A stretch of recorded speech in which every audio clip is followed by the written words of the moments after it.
எங்கே சூரியன் உதித்தாலும் அது அவர்களுடைய ஆட்சியாக, அந்த அளவுக்கு உலகத்தையே ஆண்டான் பிரிட்டிஷ். முதல் தேர்தலிலேயே கம்யூனிஸ்டுகள் தான் அதிக சதவிகித வாக்குகளை தமிழ்நாட்டில் பெற்றார். இரண்டாவது மாநிலம் காங்கிரஸ் ஆட்சி உதறிய மாநிலம் என்று சொன்னால் அது தமிழ்நாடு. காமராஜர், கக்கன் போன்ற தலைவர்கள் அவர்களெல்லாம் இருக்கிற போது திராவிட முன்னேற்ற கழகம் வைத்த கொள்கை கோட்பாடுகளால் தமிழ்நாட்டு இளைஞர்கள் ஈர்க்கப்பட்டார்கள் என்று சொன்னால் அதில் ஒரு பெரிய மகத்துவம் இருக்கிறது.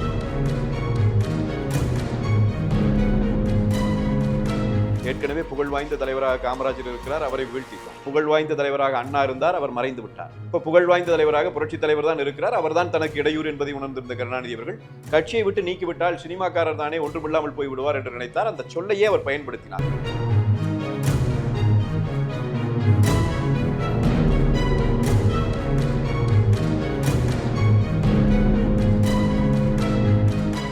சுதந்திரத்திற்கு பிறகான தமிழ்நாட்டினுடைய அரசியல் அப்படின்னு நம்ம தனிப்பட்ட முறையில் அதை மட்டும் எடுத்துக்கிட்டாலும் கூட என்றைக்குமே இந்தியாவிற்கு வழிகாட்டுகிற இடத்திலே தெற்கு இருந்திருக்கிறது, குறிப்பாக தமிழ்நாடு இருந்தது.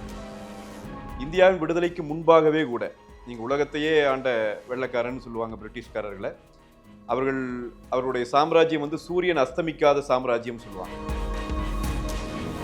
இந்தியாவிலே பகல் விடுகிற போது, சூரியன் காலை வருகிற போது இதே பிரிட்டிஷோட கட்டுப்பாட்டில் இருக்கிற இன்னொரு நாட்டிலே மேற்கு நாடுகளில் சூரியன் மறைந்து போயிருக்கும்.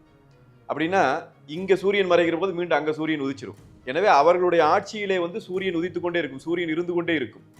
சூரியன் அஸ்தமிக்கவே அஸ்தமிக்காது. எங்கே சூரியன் உதித்தாலும் அது அவர்களுடைய ஆட்சியாக, அந்த அளவுக்கு உலகத்தையே ஆண்டான் பிரிட்டிஷ்காரன்.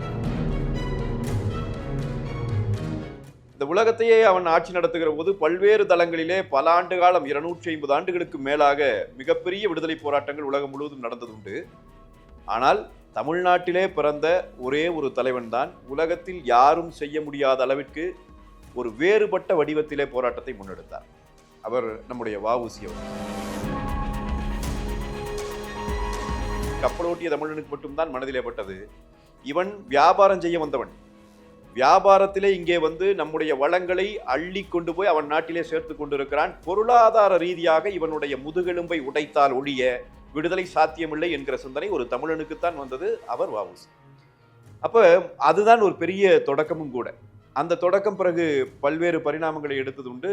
பிறகு மகாத்மா காந்தியடிகள் கூட அவருடைய போராட்ட வடிவங்களிலே இவற்றையெல்லாம் சேர்த்து கொண்டார். அதெல்லாம் பின்னாடி நடந்ததுதான். ஆனால் தொடக்க புள்ளி வைத்தது தமிழ்நாடு.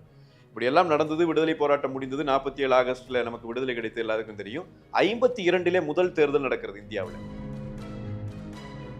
தமிழ்நாட்டிலே அந்த தேர்தல் நடத்தப்பட்ட போது 1952 நடந்த அந்த தேர்தலிலும் உண்மையிலேயே ஒரு புதிய திசை வழியை காட்டியது தமிழ்நாடு தான் இந்தியாவுக்கு. காரணம் என்னன்னு சொன்னா, அந்த முதல் தேர்தலிலேயே கம்யூனிஸ்டுகள் தான் அதிக சதவிகித வாக்குகளை தமிழ்நாட்டில் பெற்றாங்க.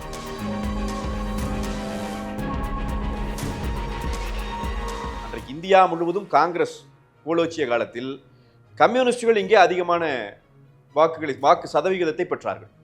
அப்படி இருக்கிற போது பிறகு ராஜாஜி அவர்கள் தலையிட்டார். கூட்டணி என்கிற முறையெல்லாம் அறிமுகப்படுத்தினார்கள்.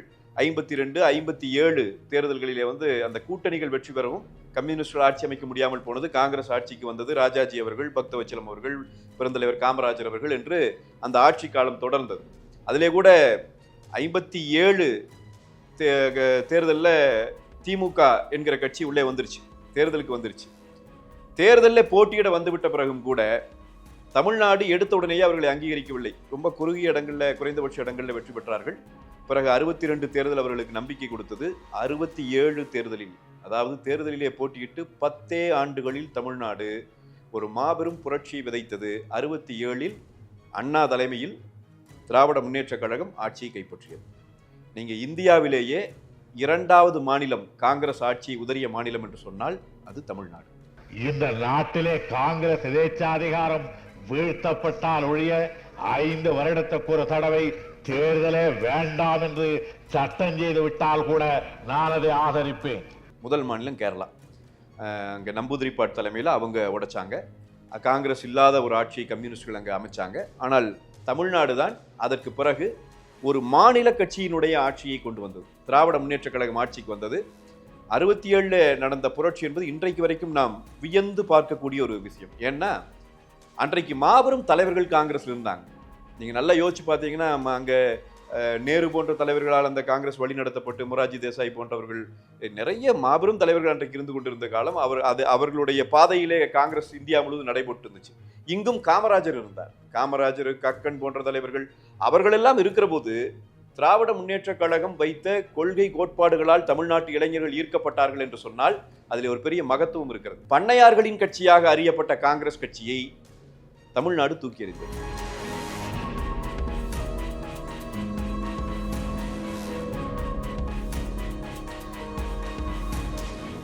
சாதாரண வீட்டுக்குள்ளே இருந்து, குடிசையிலே இருக்கிறவன், சாதாரண வீட்டிலே இருக்கிறவன், சாதியால் ஒடுக்கப்பட்டு அடக்கப்பட்டு கிடக்கிற அந்த சமூகங்களிலே பிறந்தவன், இவர்கள் அத்தனை பேரும் ஒன்றாக எழுந்து அதிகாரம் எங்களுக்குமானது என்கிற முழக்கத்தை முதலில் வைத்த மண் என்று சொன்னால் தமிழ்நாடு.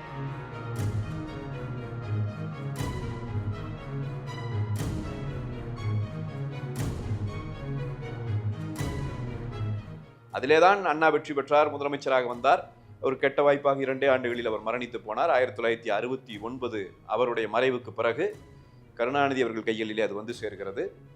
கருணாநிதி அவர்களினுடைய அந்த பதவி, அவருக்கு கிடைத்த அந்த பதவி என்பதுதான் என்னை பொறுத்தவரை தமிழ்நாட்டு அரசியலிலே நடந்த மிகப்பெரிய விபத்து.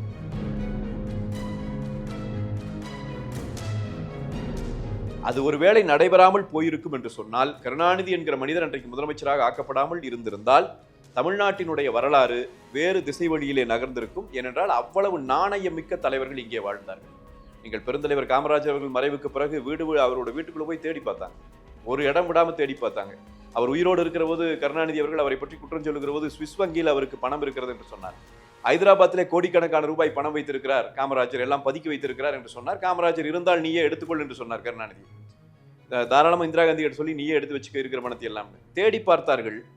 120 ரூபாயோ என்னமோதான் மொத்த சொத்து அவர் சேர்த்து வைத்திருந்த சொத்து. இந்த நாட்டினுடைய முதலமைச்சராக 9 ஆண்டு கால முதலமைச்சராக இருந்த காமராஜர், 14,000 பள்ளிக்கூடங்களை கட்டி எழுப்பிய காமராஜர், பல 100 அணைகளை கட்டிய காமராஜர், இங்கே இன்னைக்கு நவரத்னா என்று இந்தியாவிலே கொண்டு வரப்பட்ட போது அதனுடைய மிக பெரும்பான்மையான திட்டங்களை தமிழ்நாட்டிற்குள்ளே கொண்டு வந்து கொடுத்த அந்த மாபெரும் தலைவன் தனக்கென சேர்த்து வைத்திருந்தது 120 ரூபாய். தமிழ்நாட்டிலே அரசியலுக்கு வருகிற இளைஞர்கள் சிந்தித்து பார்க்க வேண்டும். வேறு எந்த மாநிலத்திலும் இப்படி ஒரு தலைவன் வழிகாட்டவில்லை. அப்படி ஒரு தலைவர் இங்கே தான் வாழ்ந்தார். அவரையும் நாம் தேர்தலிலே தோற்கடித்தோம், அது வேறு கதை. அவர் தன்னுடைய சொந்த தொகுதியிலேயே தேர்தலிலே தோற்று போனார். அவரையும் இந்த மக்கள் தோற்கடித்தார்கள், அது ஒரு தனிக்கதை. அப்பேற்பட்ட தலைவர்கள் வாழ்ந்த மண்ணில் கருணாநிதி அவர்கள் ஆட்சி அதிகாரத்திற்கு வந்தார் 69. அதன் பிறகு நடந்ததெல்லாம் அநேகமாக இன்றைக்கு இருக்கிற இளைஞர்களுக்கு நன்றாகவே தெரிந்திருக்கிற அரசியல் தான். 69 வருகிறார். 72 அடுத்த தேர்தல் நடைபெறுகிறது. அந்த 72 தேர்தலிலும் திமுக வெற்றி பெற்று ஆட்சி அமைக்கிறது. ஆட்சி அமைத்த கையோடு புரட்சித் தலைவர் எம்ஜிஆர் அவர்களை கட்சியிலிருந்து வெளியேற்றினார். அங்கதான் திமுகவினுடைய பிளவு வருகிறது. உண்மையில் கருணாநிதி அவர்கள் நினைத்தது என்ன அப்படின்னு சொன்னா, இதோடு முடிந்து போய்விடும். எம்ஜிஆருக்கு ஒரு மிகப்பெரிய புகழ் இருக்கிறது. ஏற்கனவே புகழ் வாய்ந்த தலைவராக காமராஜர் இருக்கிறார், அவரை வீழ்த்திட்டோம். இப்ப புகழ் வாய்ந்த தலைவராக அண்ணா இருந்தார், அவர் மறைந்து விட்டார். இப்போ புகழ் வாய்ந்த தலைவராக புரட்சி தலைவர் தான் இருக்கிறார், அவர் தான் தனக்கு இடையூறு என்பதை உணர்ந்திருந்த கருணாநிதி அவர்கள் கட்சியை விட்டு நீக்கிவிட்டால் சினிமாக்காரர் தானே ஒன்றுமில்லாமல் போய்விடுவார் என்று நினைத்தார். அந்த சொல்லையே அவர் பயன்படுத்தினார். ஒரு சினிமாக்காரர் என்ன பண்ண முடியும்னு கேட்டார். 72 வெளியே வந்தார். அதே ஆண்டு கட்சி தொடங்கப்பட்டது. பிறகு திண்டுக்கல்லில் நடந்த இடைத்தேர்தலிலே மாபெரும் வெற்றியை பெற்றார். இந்த நாடாளுமன்ற தேர்தலிலே மாபெரும் வெற்றியை பெற்றார். இந்த கோயம்புத்தூர் தான் அண்ணா திராவிட முன்னேற்ற கழகத்திற்கான முதல் வெற்றியை பதிவு செய்து கொடுத்தது. இடைத்தேர்தல் அங்கே நடைபெற்ற போது நம்ம கோவை மேற்கு தொகுதி தான் முதல் வெற்றியை கொடுத்தது அண்ணா திராவிட முன்னேற்ற கழகத்திற்கு. அந்த கட்சி தொடர்ந்து 1977 ஆட்சியை பிடித்தார்கள். பிறகு 77, 80, 84, 87 என்று தொடர்ச்சியாக நடைபெற்ற தேர்தல்கள் எல்லாம் அண்ணா திராவிட முன்னேற்ற கழகத்தின் வசம் வந்து கொண்டே இருந்தது. இப்போ 87 எம்ஜிஆர் அவர்கள் மறைந்து விடுகிறார். 89 கருணாநிதியின் கையிலே மீண்டும் ஆட்சி போகிறது. 91 அண்ணா திராவிட முன்னேற்ற கழகம் மீண்டும் ஆட்சிக்கு வருகிறது. புரட்சித் தலைவி அம்மா அவர்கள் முதலமைச்சராகிறார். இது வரலாறு. அப்படி எடுத்துட்டோம்னா அநேகமாக 67க்கு பிறகு திமுக, அதிமுக என்கிற நிலையிலே தான் தமிழ்நாட்டினுடைய அரசியல் நகர்ந்திருக்கிறது. இன்றைக்கு ஒரு புதிய நிலை வந்து சேர்ந்திருக்கிறது. அது என்ன என்று சொன்னால், கருணாநிதி அவர்கள் 1967 தொடங்கி 2016 தேர்தல் வரைக்கும் அவருடைய பங்கு இருந்து கொண்டே இருந்தது. அவர் ஒன்று எதிர்க்கட்சி தலைவராக இருப்பார், எதிர்க்கட்சியிலும் இல்லை என்றால் அவர் சட்டமன்ற உறுப்பினராக இருந்து கொண்டிருப்பார், இல்லைன்னா முதலமைச்சராக இருந்திருப்பார். அதே மாதிரி புரட்சி தலைவர் அவர்கள் காலத்தில் அவர் கட்சி தொடங்கி அவர் மறைவு வரைக்கும் அவர் முதலமைச்சராகத்தான் இருந்தார். அவரை வெல்லவே முடியவில்லை. வெல்ல முடியாத தலைவராக அவர் இருந்தார். அதன் பிறகு புரட்சி தலைவி அம்மா அவர்களும் தொடர்ச்சியாக ஆட்சி அமைத்தார். இன்னும் சொல்ல போனால் தமிழ்நாட்டில் தொடர்ந்து 2வது முறையாகவும் ஆட்சி அமைத்து காட்டினார் கருணாநிதிக்கு எதிராக. 2011 வெற்றி பெற்றாங்க. 16 திமுக ஆட்சி வந்துவிடும் என்று நினைத்த நேரத்தில் புரட்சி தலைவி அம்மா அவர்கள் மீண்டும் வெற்றி பெற்று 2ஆம் முறையாக 10 ஆண்டுகள் தொடர்ந்து அண்ணா திராவிட முன்னேற்றக் கழகம் ஆட்சி நடத்துகிற அந்த வழியை செய்து கொடுத்தார். அதன் பிறகு அவருடைய மறைவு தமிழ்நாட்டை உலுக்கியது. எங்கே கிடைக்காத வைரம் போல ஒரு தலைவன் அண்ணா திராவிட முன்னேற்றக் கழகத்திற்கு கிடைத்தார். புரட்சி தமிழர் எடப்பாடியார் அவர்கள் தலைமையில் அந்த ஆட்சி தொடர்ந்தது. பிறகு 21 திமுக ஆட்சி நடத்தி இன்னைக்கு வரைக்கும் வந்துட்டு இருக்கு. இந்த வரலாற்றை பார்க்கிற போது ஒன்று நமக்கு தெளிவாக புரியும். தமிழ்நாட்டினுடைய அரசியல் வரலாற்றை புரிந்து கொள்ள விரும்புகிற இளைஞர்கள் தெரிந்து கொள்ள வேண்டிய செய்தி, இந்தியா முழுவதும் இன்றைக்கும் ஆங்காங்கே எப்படியாவது வெற்றி பெற்றுக் கொண்டிருக்கிற காங்கிரஸ் கட்சி தமிழ்நாட்டிலே மட்டும் அடையாளம் இல்லாமல் அழிக்கப்பட்டது. அதற்கு பல்வேறு காரணங்கள் இருந்தது. அது வெறும் அரசியல் காரணங்களாக அல்லாமல் மொழிப்போர் என்கிற போர் தமிழ்நாட்டிலே நடந்தது. நீங்கள் அதையெல்லாம் அது ஒரு தனி வரலாறு, தனி கதையாக நாம் பேச வேண்டும். உலகத்திலேயே மொழிக்காக உயிர் கொடுத்த முதல் மாந்தர்கள் பிறந்த பூமி தமிழ்நாடு. அப்போ மொழிப்போர் நடந்தபோது அத்தனை பேரை சுட்டு கொன்றது, விஷம் குடித்து சாக வைத்தது, போராட்ட களத்திலே நின்றவனை தூக்கிலே தொங்கியவன், ரயிலே கொண்டு போய் தலை கொடுத்தவன் என்று நூற்றுக்கணக்கான பேரை, ஆயிரக்கணக்கான பேரை தன்னுடைய மொழிக்காக போராடி சாக செய்தது காங்கிரஸ் கட்சி. இன்றைக்கு அதற்கு தமிழர்கள் பழி வாங்கினார்கள் என்பதனுடைய அடையாளம் தான் 60 ஆண்டு காலம் பிறகு அவர்களுடைய அடையாளத்தை அவர்களால் மீட்டுக்கொள்ளவே முடியவில்லை. எனவே தமிழ்நாடு எதிலே உறுதியாக நிற்கிறது என்பதை இன்றைக்கு இருக்கிற இளைஞர்கள் புரிந்து கொள்ளலாம். தமிழ்நாட்டினுடைய மனசாட்சி என்பது நம்முடைய இனம் சார்ந்து, நம்முடைய மொழி சார்ந்து, நம்முடைய மக்களினுடைய நல்வாழ்வு சார்ந்து இருந்திருக்கிறது. அதை யார் கொள்ளையடிக்க விரும்பினாலும் அவர்களை இந்த நாடு புறக்கணித்து விடும் என்பதுதான் இன்றைக்கு வரைக்கும் நமக்கு இருக்கிற செய்தி. இந்த வரலாறு தொடரத்தான் போகிறது. ஒரே ஒரு செய்தி, காங்கிரஸை வீழ்த்திய திமுகவும் அதே லஞ்சம் ஊழலில திளைத்து இன்றைக்கு எதற்காக அண்ணா திமுக என்கிற கட்சியை தொடங்கினாரோ அதிலிருந்து மாறுபட்டு போய் கொண்டிருக்கிறது. எனவே அவர்களுக்கும் மக்கள் முடிவுரை எழுதுவார்கள். அதுதான் எதிர்கால தமிழக அரசியலினுடைய நகர்வாக இருக்கும் என்பது என்னுடைய கணிப்பு.